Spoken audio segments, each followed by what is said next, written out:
When Jacob learned that there was grain in Egypt, he said to his sons, "Why do you just keep looking at each other?" He continued, "I have heard that there is grain in Egypt. Go down there and buy some for us, so that we may live and not die." Then 10 of Joseph's brothers went down to buy grain from Egypt.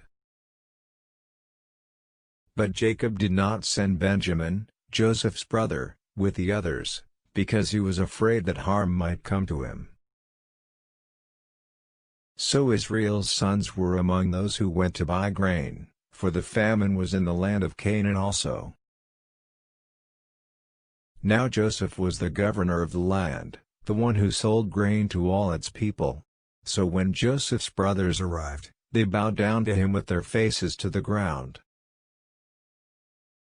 As soon as Joseph saw his brothers, he recognized them, but he pretended to be a stranger and spoke harshly to them. "Where do you come from?" he asked. "From the land of Canaan," they replied, "to buy food." Although Joseph recognized his brothers, they did not recognize him. Then he remembered his dreams about them and said to them, "You are spies. You have come to see where our land is unprotected." "No, my lord," they answered. "Your servants have come to buy food. We are all the sons of one man. Your servants are honest men, not spies." "No," he said to them. "You have come to see where our land is unprotected." But they replied, "Your servants were 12 brothers, the sons of one man, who lives in the land of Canaan. The youngest is now with our father, and one is no more." Joseph said to them, "It is just as I told you, you are spies. And this is how you will be tested, as surely as Pharaoh lives, you will not leave this place unless your youngest brother comes here. Send one of your number to get your brother, the rest of you will be kept in prison, so that your words may be tested to see if you are telling the truth.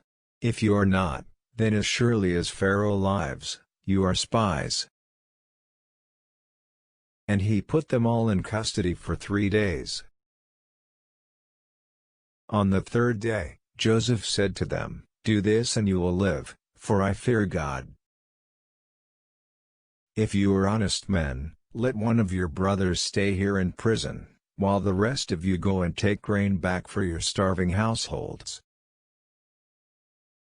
But you must bring your youngest brother to me, so that your words may be verified and that you may not die." This they proceeded to do. They said to one another, "Surely we are being punished because of our brother. We saw how distressed he was when he pleaded with us for his life, but we would not listen, that's why this distress has come upon us." Reuben replied, "Didn't I tell you not to sin against the boy? But you wouldn't listen. Now we must give an accounting for his blood."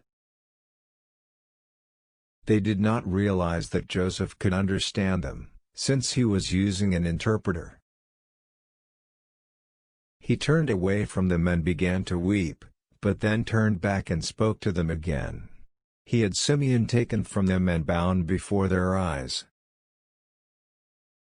Joseph gave orders to fill their bags with grain, to put each man's silver back in his sack, and to give them provisions for their journey.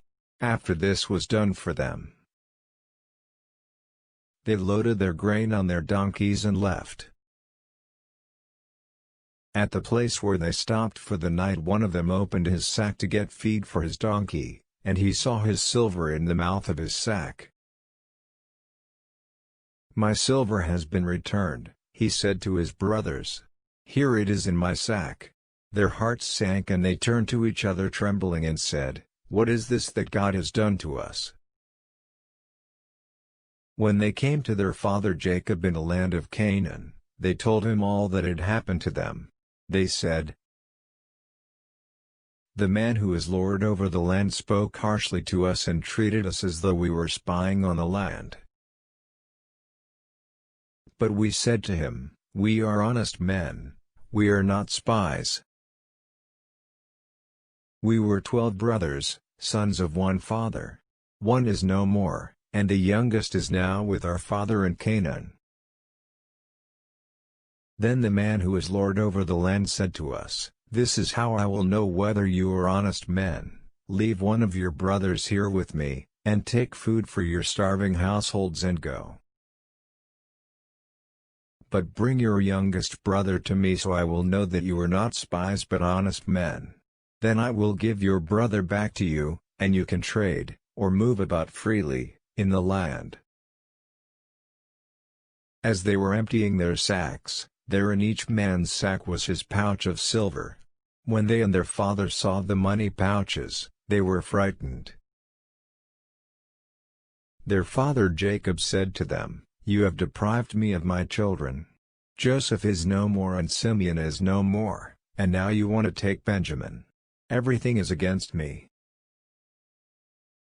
Then Reuben said to his father, "You may put both of my sons to death if I do not bring him back to you. Entrust him to my care, and I will bring him back." But Jacob said, "My son will not go down there with you, his brother is dead and he is the only one left. If harm comes to him on the journey you are taking, you will bring my gray head down to the grave, Hebrew Sheol, in sorrow."